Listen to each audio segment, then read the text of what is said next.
Head scratchers for the Calvinist Reformed tulip. This should be the end of my sovereignty, but I'm questioning if Calvinist reformers, tulip people, have ever considered some of these angles with sovereignty.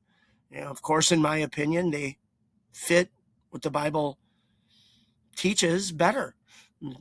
What God's revealed about himself, this concept fits better. It's not outside of God. God's not losing control in any of these things. So I'm just wondering if you've considered any of these things. Here's a review. I think this is part 4. He's sovereign, like a king is sovereign over a nation. He can set all the rules, and he can even control a lot of them, and he can watch over them. But sometimes, the creature can act outside of the king's control because the king doesn't know. I mean, God knows. That's not a good example, but you get what I mean. And, is gravity already in place? Is it going to change until God changes it? I haven't looked this one up for a while, but Jeremiah 31, I think it says, nothing's going to change until I change it. Jeremiah wrote that for God. See here. The times and the hours won't change, I think is how it reads, something like that. Towards the end of the chapter, Jeremiah 31. Now I have to look it up, though.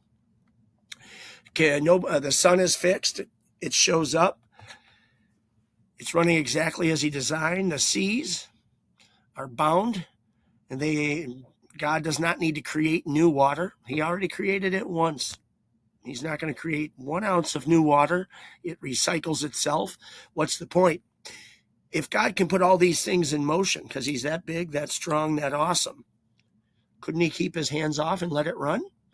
He does with water. He does with gravity. So couldn't he do that with genetics? Men that can procreate. Seeds that grow, fall on the ground, float on water, get carried by animals.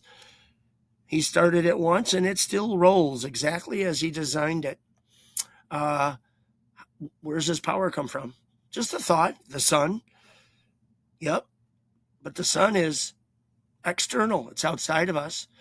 Is he got his finger in it like a light socket and keeping it running? Maybe. But it's still outside of us, free creatures.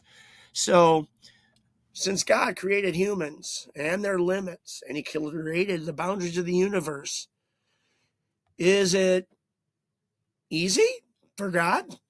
Especially if he knows how he created us, right? When I make a paper airplane, I know how to fold it.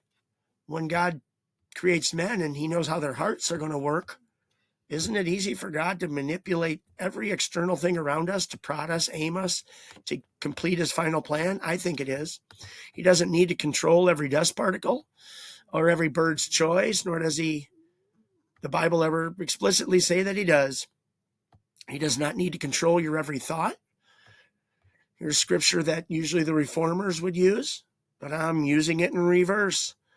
His sovereignty, his omnipresence, his intellect, his strength, wisdom, it's all he needs to get to his ends, to his purposes, to his pleasure, to his goodwill, to his destiny, his alpha, his omega.